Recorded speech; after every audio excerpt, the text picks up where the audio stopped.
Excuse me sir, sir আপনার কি কোনো গেস্ট আছে? না, আমার কোনো গেস্ট নেই। আসলে স্যার অনুমতি ছাড়া তো আমাদের উপরে যাওয়া নিষেধ। আপনি কি এখানে দায়িত্ব নতুন? জি স্যার, গতকালই মাত্র জয়েন করেছি। স্যার আপনার কি রুম লাগবে? বলুন আপনাকে আমি কিভাবে হেল্প করতে পারি। আচ্ছা, 501 রুমে কিটা দেন, আমার রুম বুক করা আছে। ঠিক আছে স্যার, বুঝছি স্যার। কোনো প্রয়োজন হলে অবশ্যই কল করবেন। ভাইয়া, তোর সমস্যা কি বলতো? সপ্তাহে 4-5 দিন তুই হোটেলে গিয়ে পড়ে থাকিস। আমার ভালো লাগে, আমি থাকি, কোনো সমস্যা? বাবার এত বড় বাড়ি আর তুই কিনা হোটেলে গিয়ে ঘুমাস। দেখ, হোটেলে থাকার মজা আলাদা, তুই বুঝবি। আরে দেখ, ওই দরজার এখানে কি আসে, যা দরজা খুলে দেখ। আরে তুই কি রে, নতুন চাকরি কেমন লাগলো? একদম জবাব। কেন, কোনো সমস্যা? আমি তো তোর রেফারেন্সে জবটা নিয়েছিলাম। হ্যাঁ, সমস্যা হলে আমাকে বল, আমাদের নিজেদের হোটেল, কেউ কিছু বললে সেটার বিরুদ্ধে ব্যবস্থা নিতে পারবো। তার আর কোনো প্রয়োজন নেই, আমি গতকাল রাত্রে জবটা ছেড়ে দিয়েছি। কি বলিস?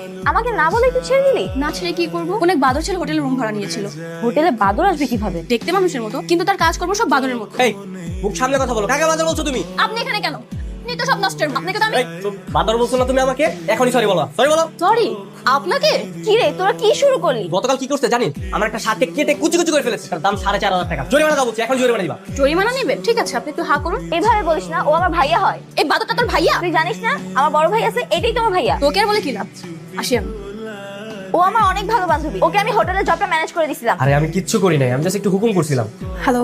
রুম নাম্বার 501 থেকে বলছিলাম। জি স্যার, বলুন স্যার কি লাগবে? আমার তো তোমাকে লাগবে। সরি স্যার, বুঝতে পারিনি। না, আসলে টেলিফোনে অনেক কিছু বোঝা যায় না, তুমি উপরে আসো, তোমাকে বোঝাচ্ছি। Okay sir. হাউসকিপিং 501 নম্বর রুমে কি লাগবে একটু দেখুন তো। স্যার আপনি? হ্যাঁ, আমি তো ভেবেছিলাম অন্য কোনো গেস্ট। আমাদের রিসেপশনে মেয়েটা কি নতুন এসেছে? তুমি একটা কাজ করো, নিচে চলে যাও আর ওকে একটা কফি নিয়ে উপরে আসতে বলো। জি স্যার। 501 নাম্বার রুমে স্যার আপনাকে যেতে বলছে। তো হ্যাঁ, যাওয়ার টাইমে কিন্তু স্যারের জন্য এক কাপ কফি নিয়ে যাবে। এসব কি আমার কাজ নাকি? গিয়ে দেখুন। স্যার কফিটা নিন। আজব ব্যাপার, আপনি কি কাপটা ঠিক মতো দিতে পারেন না? সরি স্যার, আমি তো আপনার হাতেই দিচ্ছিলাম, আপনি তো ধরলেন না। মানে কি এখন কি শব্দ সমার? না না স্যার, আমি তো সেটা বলিনি। স্যার কোনো প্রবলেম না, আমি এখন আপনার জন্য আরেক কাপ কফি নিচ্ছি। আপনি যে কর্মকাণ্ড করতেছেন না, আমার কফি খাওয়ার একদম স্বাদ মিটে গেছে। ঠিক আছে, তাহলে আর কি করার। আমি ফ্লোরটা ক্লিন করার জন্য লোক পাঠিয়ে দিচ্ছি। কেন লোক লাগবে কেন? আপনি আছেন না? আমি? হ্যাঁ আপনি, তাড়াতাড়ি ক্লিন করেন। জি স্যার। কি অবস্থা? কোনো সমস্যা? 501 নম্বর রুমে যে গেস্টটা রয়েছে, উনি আমাকে বলছেন ওনার বিছানা ক্লিন করে দিতে। এটা কি আমার কাজ? করে ফেলুন না, ম্যানেজ করে। মানে সবাই তো একটু ব্যস্ত আছে, বুঝতে পারছেন না কেন?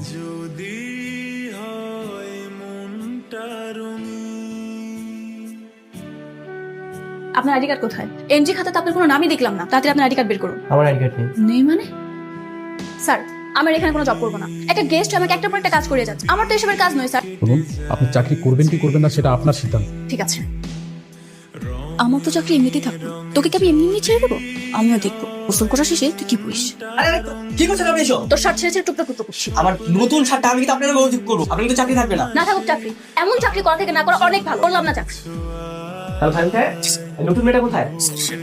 জব করবেন স্যার, এবার সে চলে গেছে।